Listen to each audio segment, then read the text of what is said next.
throughout this whole chapter, the author talks about the people of Israel being hardened in their hearts and also their unbelief. So, as I said in my question, I can see why having a hardened heart is a sin, being a stubborn person, being set in your ways, being mean or antagonistic or whatever. Unbelief, it's harder for me to see why that is considered a sin, which it specifically says, right? The sins of their unbelief. And of course, I'm thinking of this also in New Testament terms, right? Like, why does God punish unbelievers? So again, I won't ask you the cliche question of what about someone who's never heard of Jesus? Why should they be punished for their unbelief? But here's my question. What about someone like me, right? Someone who has heard the message of Jesus maybe too many times.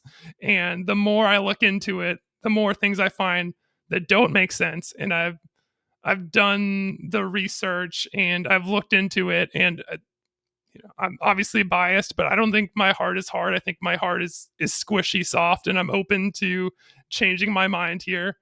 But if I don't believe, is that a sin that I don't believe? It's interesting. I don't know what feedback you're getting on the podcast so far. I've had a number of comments made, and they're usually made as a joke, but the comment is essentially, what's the goal of the podcast, for Jeremy to convince Jeff or Jeff to convince Jeremy, as if those are the two options, that one of us has to cave, and this is ultimately a podcast of how long can we last until one of us cracks, which I think is funny, and there's a humor to it, and it's usually kind of said as a joke. But I think it misses the point of really what this podcast is about, is not necessarily arriving at one side of a line, but of a way of engaging our faith better. And so, and again, you might use a different word other than faith, but your beliefs or your values, or however you might articulate that. For me, I'm going to call it faith, right? How do I articulate my faith? And I would say I love this, that you put this question in here, because verses 12 and 19 both talk to this idea. It's in this, and you see it elsewhere in Scripture. I think this is a huge, huge, huge misunderstanding that Christians have in our Christian subculture today, that I'd like to speak to for a moment. I'm gonna share a few quotes, because I just, there's so much good stuff on this. Now, Voltaire famously said, "Doubt is not a pleasant condition, but certainty is absurd." And I resonate, as a Christian, I resonate with that line from Voltaire. Doubt is not a pleasant condition. I am a natural doubter. That is how I'm wired. I suspect you and I have a shared longing there, that we both are naturally doubters, even as we process. So even though I still believe Christianity, it's not without doubts. I definitely have my doubts, which is why I like conversations like these. I like working through doubts. I like pondering them. And it's not always a pleasant condition. I wish that there were times I could just know this is. But I agree with the second line of that. Certainty is absurd. I see so many Christians today that I would use the word idolatry, that they have turned certainty into an idol in their life. And it is a form of idolatry, where I will follow my faith in such a way that I have every answer. It is the right answer. And if you disagree with me, you are categorically wrong. And this is what leads to lines such as, "The Bible is clear." If the Bible was clear, you would not have all of the different denominations we have in the world. You would not have podcasts like these. You would not have all the differing thoughts, even in the Orthodox Christian church in 2,000 years, if the Bible was clear. What we mean when we say that is, the Bible is clearly saying the view that I believe. That's what we mean. And that is a certainty line. That is a line that reveals I am certain about my beliefs. And I want to encourage you, to any of our Christian listeners out there, let it go. It is an idol. It is not of Jesus. Jesus does not offer you this. We talk about there are easier ways for Jesus to say this. There would be, but they may produce certainty. And Jesus isn't about that. Jesus is going to leave mystery. It's going to leave some room for doubt, going to leave some room for questions, going to leave some room for faith, right? This is all in there together. There's a theologian named Peter Enns, and he has this great line. He says, doubt is not the enemy of faith, is not a solely destructive force that rips us away from God or a dark cloud that blocks the bright, warm sun of faith. It says this, doubt is only the enemy of faith when we equate faith with certainty in our thinking. That is huge. Doubt is only opposite of faith if your faith is built on certainty. And friends, your faith should not be built on certainty. And if nothing else, I would hope that our podcast would chip away at that a little bit if that is something that you're locked in on. If you want to go deeper on this and you're going, I've always been told I had to be certain and I had to have the right answer. This is the first I've ever heard. I'm going to give you 2 book recommendations. We'll put these in the notes that are great books that I've read on this particular subject. One is called The Myth of Certainty by an author named Daniel Taylor. And again, a Christian perspective on how to not have certainty. Another one is, we've referenced them already in this podcast. It's Greg Boyd's book, The Benefit of the Doubt. Again, from a Christian point of view, how do we incorporate doubt into our pursuit of Jesus? And he has a line in that book, and I'll close with this because I think this kind of brings the whole thing full circle. He says this is Greg. It's much easier to remain certain of your beliefs when you are not in personal contact with people who believe differently. It is much easier to feel certain that what I believe is right when I do not talk to people who disagree with me, when I avoid them. And is that not what our world is becoming? It is a social media echo chamber of people who agree with me. And if you don't agree with me, I will not listen to you. And we have said, episode 0 of this podcast, we said one of the things we're trying to model is how 2 people who do not see the world the same way can have a mutually beneficial conversation, can listen and learn from one another.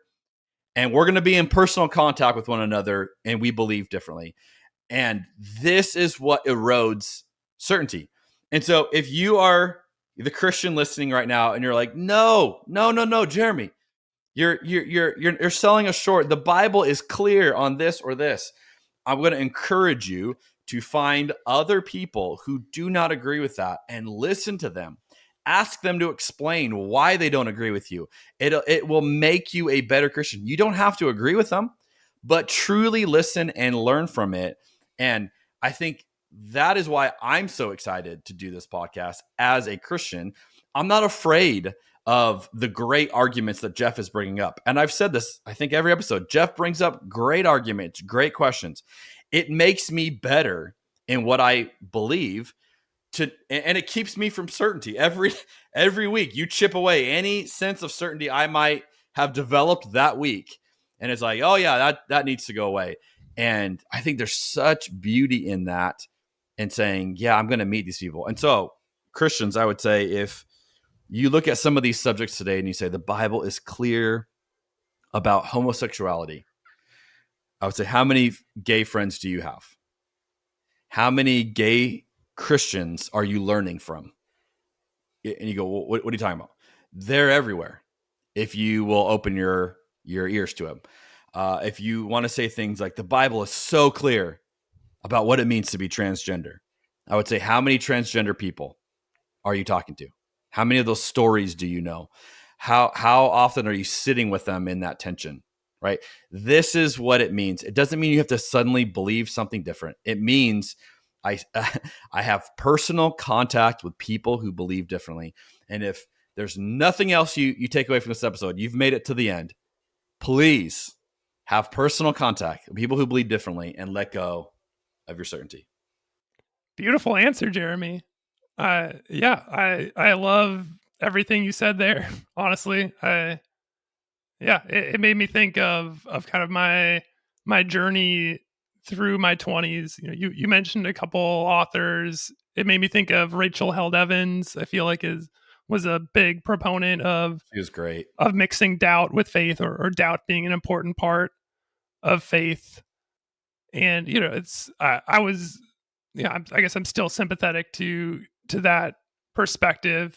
As an unbeliever, I that's part of why I don't want to call myself an atheist, because I don't feel certain. I doubt my doubts. I doubt my unbelief.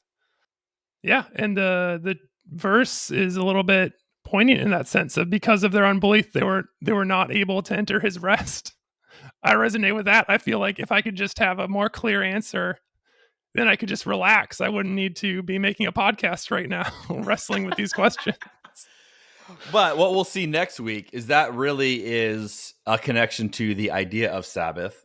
And so they missed out on a type of Sabbath rest because they didn't. And I would say even there, it's not really about doubt. They would not follow. They would not trust. So this was more of disobedience.